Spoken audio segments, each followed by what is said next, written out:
अस्सलामुअलैकुम, मैं हूँ जवाद बाकिर। आज़ाद कश्मीर के वज़ीर आज़म को Muzaffarabad high court supreme court नाअहल करार दे देती है। जो लार्जर बेंच तश्कील दिया गया था, सदाकत साहिब जो चीफ जस्टिस हैं वहाँ के, उन्होंने ये फैसला सुनाया। लार्जर बेंच ने ये देखा इस तमाम समात को।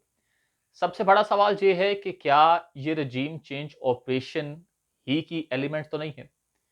क्या ये फैसले के बाद विफाक के जो वुज़रा, जो कैबिनेट तौहीन अदालत बार-बार कर रही है, वो भी इसकी ज़द में आ जाएँगे? क्या उनके सर पर जो तलवार लटक रही थी, वो अब तलवार चल जाएगी? ये बहुत अहम चीज़ है। सबसे पहले आप समझ लीजिए कि उनको नाअहल क्यों किया गया? एक बहुत बड़ी रीज़न थी। इस रीज़न के पीछे आखिरकार है क्या था? सुप्रीम कोर्ट ने सरदार तनवीर इलियास को तहरीरी जवाब के लिए 2 हफ्ते की पहले तो खबर ये आई कि मोहलत दे दी कि आप तहरीरी तौर पर जवाब जमा करवाएँ कि जो आप तकारीर कर रहे हैं, जो बयानात दे रहे हैं, इसके मुतालिक। फिर ये उनसे सवाल किया गया अदालत के अंदर ही कि जो मुतनाज़ तकरीर केस में तहरीरी जवाब के बाद कि आपको ये कौन कर रहा है? कौन कहता है कि इस तरह के बयानात दें? कोई और बंदा है? चीफ जस्टिस सुप्रीम कोर्ट ने कहा कि आपने आला अदालतों के खिलाफ तौहीन अमेज़ ज़ुबान इस्तेमाल की। वज़ाहत करें। चीफ जस्टिस ने इफ्तार किया कि आपको किसने कहा कि अदालतों से मुतल्लिक कैसे बयानात दें? चीफ जस्टिस ने कहा कि हम नौकरी नहीं कर रहे, हम इज्जत के लिए काम कर रहे हैं। आप जब हमारी डोमेन में घुसेंगे तो हम आपको छोड़ेंगे नहीं, हमें कोई प्रोसेस करने की ज़रूरत नहीं। हम 6 माह से भी ज़्यादा सज़ा दे सकते हैं। ये तो उन्होंने कह दिया है। और भी खैर इसके मुतालिक डिटेल से बात हो सकती है, मगर मुख्तसर से मैं आपको बताऊँ, जो सरदार तनवीर इलियास साहिब हैं, इससे पहले नियाज़ी साहिब थे, मगर उनको फिर वो साइड पर करके सरदार तनवीर इलियास साहिब को लाया गया।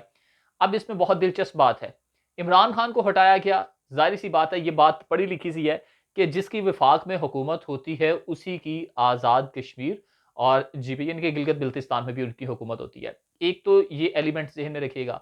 दूसरा जो बहुत अहम एलिमेंट है, वो ये है कि इस वजह से जो उनको नाअहल करार दिया गया है, तौहीन अदालत लगाकर तकारीर करके, यानी कि आपने अदालत की तौहीन कर रहे हैं, आप बयानात ऐसे दे रहे हैं, इस वजह से आपको हटाया जाता है। क्या यही चीज़ें विफाक पर भी मुसल्लत होगी? जिस तरह के काबीना से बयानात आ रहे हैं, जिस तरह से पीडीएम की तरफ से बयानात अदालत के लिए आ रहे हैं कि वो तो साफ कहते हैं कि हम फैसले को नहीं मानते, और बहुत सी चीज़ें आज और भी मज़ीद डेवलप हुई हैं, वो भी आगे जाके आपको बताऊँगा।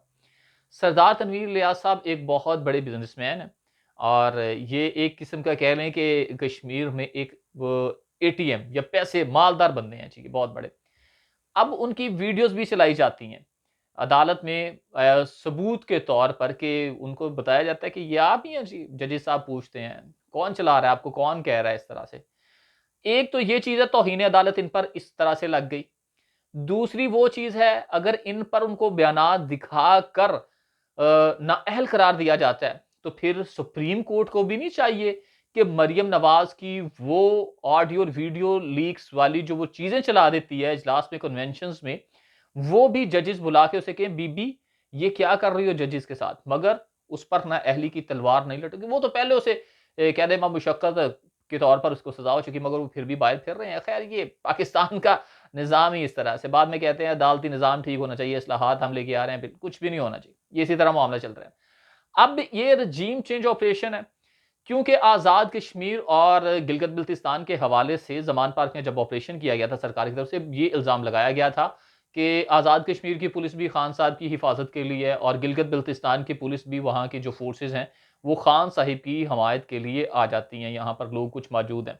मगर जब उसको खोला गया तो उसमें से कुछ भी नहीं निकला था। एक तो ये उन्होंने तासुर ज़ाइल कर दिया कि वहाँ की पुलिस और जो फ़ोर्सेज़ हैं, वो खान साहब के लिए हिफाज़त के लिए नहीं होती, बल्कि खान साहब के अपने कारकुनान उनके साथ मौजूद होते थे। एक ये चीज़। दूसरी ये चीज़ है, ये वही रजीम चेंज है जिसकी बेस पर खान साहिब को निकाला गया। खान साहिब को निकाला गया, खान साहिब को ये इशारा किया गया है कि खान साहिब ये देख लो, हम ये भी कर सकते हैं। अब सेम इसी तरह का मामला जो है, अगर वो विफाक सेंटर के लिए हो जाता है, तो फिर बात ये क्लियर हो जाएगी कि दोनों पलड़े बराबर हैं, कोई किसी से ऊपर-नीचे नहीं है। क्योंकि वो भी बयानात दे रहे थे सरदार तनवीर साहब, और इधर से ये पीटीएम वाले बयानात दे रहे थे। अदालतों के खिलाफ दोनों अगर गए हैं तो। दोनों अगर अदालतों के खिलाफ गए हैं, तो फिर ये देखा जाए, वो अदालतें उनके कानून के कवानीन को बिल्कुल ही अलग है।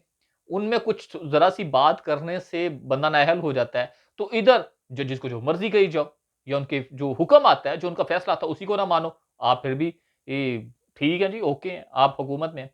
खैर ये चीज़ अगर काज़ी फ़ाइज़ ईसा से भी जोड़ी जाए, किसी चीज़ से आप बात को इनकार नहीं कर सकते कि काज़ी फ़ाइज़ ईसा साहब ने जाके बता दिया है कि मैं इस टोले के साथ खड़ा हूँ, इस टोले के साथ बैठा हूँ और जो बस डील है, मोटा-मोटा माल आ रहा है, बस ठीक है, सब ओके की आवाज़ है।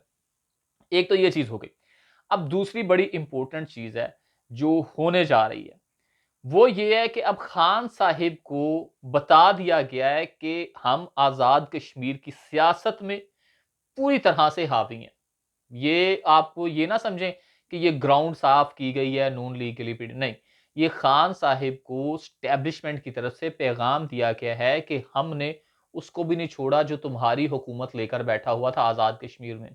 इन्होंने जीबी को भी, यानी कि गिलगित बिल्तिस्तान को भी निशाने पर रख लिया। हालांकि अगर जीबी की आप जुग्राफियाई सूरत हाल देखें तो वो बहुत ही टिपिकल और कॉम्प्लिकेटेड है, खासतौर पर उधर से बॉर्डर जो लगता है और इंडिया और लद्दाख, ये सारी चीज़ें वो बड़ा मैटर करती हैं उस जो बॉर्डर लाइन पर। तो इस चीज़ों को ये रखकर कंट्रोवर्शियल बनाना चाहते हैं, खान साहिब को इस चीज़ पर लाना चाहते हैं कि खान साहब कोई ऐसा स्टेटमेंट दें, जिससे इन पर तौहीन-ए-अदालत लगे या इन्हें गद्दार कहा जा सके। दहशतगर्दी के तो पर्चे आपने पहले उन पे करवा रखे हैं, मगर निकलना कुछ भी नहीं है। ये आज सूरत-ए-हाल हुई है जी। और सरदार तनवीर इलियास साहब को उन्होंने एक ट्वीट भी की थी, उन्होंने कहा था चल घर भई।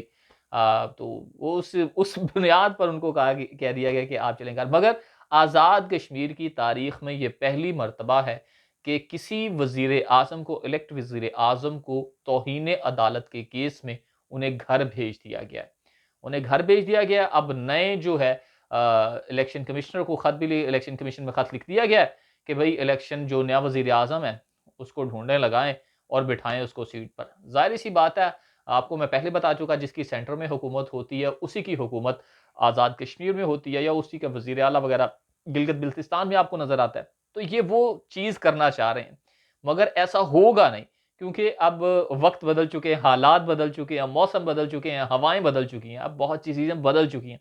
अब ये तमाम करना आपके लिए आसान नहीं होगा, मगर आप ये तमाम काम करने के लिए किसी भी हद तक चले जाएँगे। ये सारी दुनिया को अब पता लग चुका है, पाकिस्तान के बच्चे-बच्चे को पता लग चुका है कि खान को हराने के लिए आप किसी भी हद तक चले जाएँगे।